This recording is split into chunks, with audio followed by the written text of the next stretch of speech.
Selamat datang di Virtual Spoiler. Jangan lupa like, komen, subscribe, dan follow. Sebelum videonya dimulai, Mimin mau meminta tolong ke kalian semua untuk bantu channel ini agar bisa monetisasi dengan cara subscribe channel ini dan selalu menonton video terbarunya. Terima kasih. Kita lanjut ke videonya. Chapter 793, Membuka Segel. Ini benar-benar. Keringat dingin mengalir di dahi Yun Xiao. Ia tidak menyangka Wenlin bisa kabur begitu saja. Kecuali ia melepaskan dua muridnya atau labu King Kong. Tidak ada cara pasti untuk menahan orang itu di sini. Namun dengan Luo Qingyun masih berada di dekatnya, ia tidak ingin memperlihatkan terlalu banyak kartu. Kera itu memang terluka, dan pikirannya tampak menjadi liar. Sama sekali tidak terlihat seperti Wenlin. Sepertinya butuh waktu lama baginya untuk pulih. Wenlin sendiri juga mengatakan bahwa teknik itu sangat berbahaya bagi dirinya. Untuk sementara waktu, kemungkinan besar ia tidak akan datang mencari masalah lagi. Di sisi lain medan pertempuran, Luo Qingyun dan pria vulgar itu masih bertarung sengit. Namun setelah melihat Bei Ming Junjin dan Jelek tewas, serta Wenlin melarikan diri dalam wujud kera, pria vulgar itu sangat terguncang. Ditambah lagi Yun Xiao berdiri tak jauh dengan tatapan dingin. Ia tahu hari ini tidak mungkin bisa lolos. Semangatnya runtuh. Qi di tangannya mulai melemah. Tombak Luo Qingyun menembus jantungnya dan meledak menjadi kabut darah yang besar. Tubuhnya terpental puluhan meter sebelum akhirnya mati. Luo Qingyun terengah-engah. Wajahnya penuh keringat.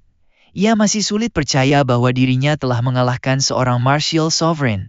Ia berdiri linglung dengan tombak masih terangkat. Yun Xiao menjentikan jarinya. Aliran api melesat dan membakar semua mayat di tanah menjadi abu. Bahkan senjata mereka pun mencair dalam sekejap. Kita harus segera pergi. Keributan tadi terlalu besar. Penduduk kota bulan merah mungkin sudah dalam perjalanan. Sudah kuduga. Kalau kita tidak pergi sekarang, akan terlambat. Ekspresinya berubah, namun ia tetap tersenyum tipis. Luo Qingyun tersadar dan bertanya, "Kemana?" Yun Xiao sedikit mengernyit. "Kemana saja dulu. Kita bertemu di gedung angin dan bulan 2 hari lagi, mereka sudah tiba. Aku akan menahan mereka sebentar." Luo Qingyun seakan ingin berkata sesuatu. Namun ketika teringat bahwa kekuatan Yun Xiao sudah jauh melampaui dirinya, rasa bangga karena berhasil membunuh Martial Sovereign pun memudar. Ia menghela napas, hati-hati. Tubuhnya berubah menjadi naga hijau panjang dan terbang menjauh. Setelah membuat masalah, kau pikir bisa lari begitu saja? Dengusan dingin terdengar dari langit. Seberkas cahaya tajam melesat mengejar Luo Qingyun. Wajah Yun Xiao tetap tenang. Ia mengangkat cermin awan senja di tangannya dan memancarkan cahaya. Sinar cermin itu mengejar cahaya tadi dan langsung menguncinya di udara, memperlihatkan sosok seorang lelaki tua. Apa ini? Cahaya macam apa? Orang tua itu menatap sekelilingnya dengan bingung. Sirkulasi energi esensinya terhambat. Dalam sekejap Luo Qingyun sudah menghilang dari pandangan. Kalau dia lolos, kau tetap harus tinggal di sini. Meski energi asalnya tertekan oleh cahaya cermin, lelaki tua itu masih mampu turun dengan cepat. Ia menatap Yun Xiao dingin sambil melepaskan tekanan aura. Jelas tingkat kultivasinya lebih tinggi dari pria vulgar dan jelek tadi. Yun Xiao terkekeh pelan. Ia memutar cermin dan menyinarinya ke dirinya sendiri. Tubuhnya langsung menghilang dari tempat semula dan muncul kembali 100 meter jauhnya. Sesaat kemudian ia mengerahkan kekuatan spiritual dan berteleportasi lagi. Tubuhnya berubah menjadi petir dan melesat pergi. Ini benar-benar. Orang tua itu terpaku. Ia sama sekali tidak menyangka pihak lawan bisa lolos dengan begitu mudah. Keraguan muncul di matanya. Cermin itu luar biasa. Entah dari mana asalnya. Teknik melarikan diri anak itu seperti mengubah tubuhnya menjadi kilat. Namun jika bukan keturunan langsung keluarga Jiang, seseorang harus memiliki kekuatan Martial Sovereign bintang 9 untuk bisa mempraktikannya. Pemuda itu jelas bukan.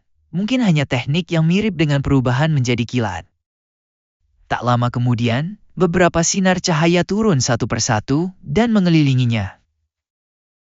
Penatua Xiaoyuan, apa yang terjadi? Tanya salah satu dari mereka. Jiang Xiaoyuan mendengus dingin, ada pertempuran di sini. Dari jejaknya, ini pertarungan kelompok. Tingkat kultivasi mereka cukup tinggi. Kalian menyebar dan cari petunjuk. Baik. Belasan orang segera bergerak mencari di sekitar. Namun semua mayat dan senjata sudah dibakar menjadi abu oleh api Phoenix sejati Yun Xiao. Yang tersisa hanya sedikit debu. Mereka mencari cukup lama, tetapi tidak menemukan apapun. Jiang Xiaoyuan tidak punya pilihan selain menarik pasukannya. Setelah berubah menjadi sambaran petir dan melarikan diri ratusan mil, Yun Xiao perlahan menampakkan kembali wujud aslinya dan berjalan menuju sebuah kota. Ia berputar-putar cukup lama.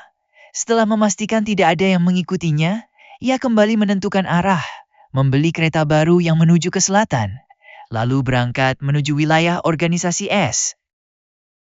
Ia harus bertemu Jiang Ruomei sebelum pertemuan para pahlawan dimulai. 1 jam kemudian, kereta yang menuju selatan itu tiba di tujuannya. Yun Xiao segera bersembunyi di dalam kehampaan dan menunggu kedatangan Jiang Ruomei. Setiap pergerakan di seluruh markas berada dalam pengamatannya. Hanya ada beberapa orang di organisasi S yang tinggal untuk melakukan pekerjaan kasar. Sepertinya sebagian besar sudah pergi lagi. Dan ia tidak tahu apa yang sedang mereka lakukan. Tak lama kemudian, para anggota organisasi kembali dengan wajah lesu. Mereka tampak muram dan banyak yang terluka. Gagal lagi. Sejak organisasi ini berdiri, kita sudah menjalankan lebih dari selusin misi besar dan kecil. Selain saat membantu Sang Dewi merebut seorang gadis pelayan muda dan cantik, tidak ada satupun yang berhasil. Benar-benar pukulan telak. Uhuk. Ku dengar gadis pelayan yang kita tangkap waktu itu beberapa kali terlihat di halaman bos. Entah benar atau tidak. Diam.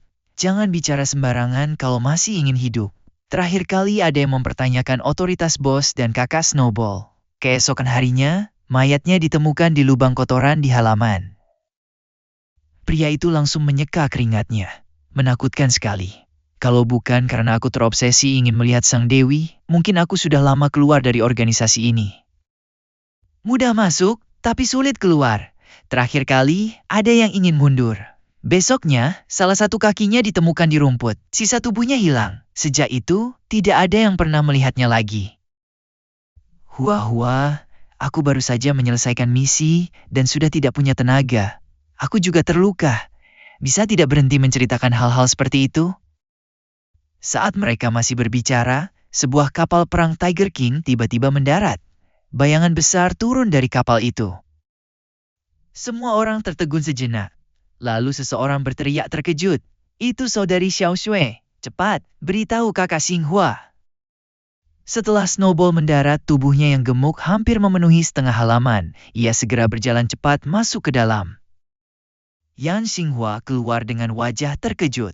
Saudari Xiao Shui, kenapa Anda datang sendiri? Kali ini misi memang gagal. Kami tidak berhasil menemukan ramuan penurun berat badan untuk membuat Dewi Ruobing langsing. Tapi kami akan terus berusaha. Keluar. Kalian semua keluar. Cepat. Gadis gemuk berjuluk. Snowball itu berteriak tidak sabar. Suaranya penuh kegelisahan, seolah hatinya sedang terbakar. Keluar? Keluar kemana? Yan Xinghua tidak mengerti. Wajah Snowball berubah serius. Fitur wajahnya seperti menyatu karena tegang. Ia meraung, sudah kubilang keluar. Apa kalian tidak mendengarku? Yan Xinghua, apa aku perlu mengulanginya lagi? Aura dingin memancar dari tubuhnya. Ia juga seorang Martial Supreme. Yan Xinghua terkejut dan segera berkata, Ya. Ia berteriak, semua orang keluar bersamaku. Saudari Xiao Shui punya urusan penting. Di bawah perintahnya, para anggota organisasi S meninggalkan halaman dengan penuh kebingungan. Snowball melemparkan beberapa rune ke udara. Rune itu berubah menjadi penghalang pertahanan yang menyelimuti seluruh halaman kecil. Ia melihat ke sekeliling dan berkata, Siapa yang memanggilku ke sini? Keluar! Aku sudah datang sesuai janji. Ia memanggil beberapa kali. Tubuhnya yang gemuk terus bergerak gelisah di halaman. Yun Xiao menghela napas dan melangkah keluar dari kehampaan. Nona Ruomei, kita bertemu lagi. Jiang Ruomei berbalik dengan lincah dan menatap Yun Xiao. Antisipasi di wajahnya langsung berubah menjadi kekecewaan mendalam. Rasa dingin memancar dari tubuhnya, dan suhu di seluruh halaman seketika turun seperti musim dingin. Itu kamu? Kamu yang memberikan slip giok itu kepada Nalan Zixuan untuk menipuku? Suaranya meninggi, hampir merobek tenggorokannya sendiri. Amarahnya begitu kuat hingga lemak di tubuhnya ikut bergetar. Menipu? Yun Xiao terkekeh ringan. Aku kurang suka dengan kata-katamu itu, saudari Snowball. Semua yang kutulis di slip giok itu adalah kebenaran. Benar?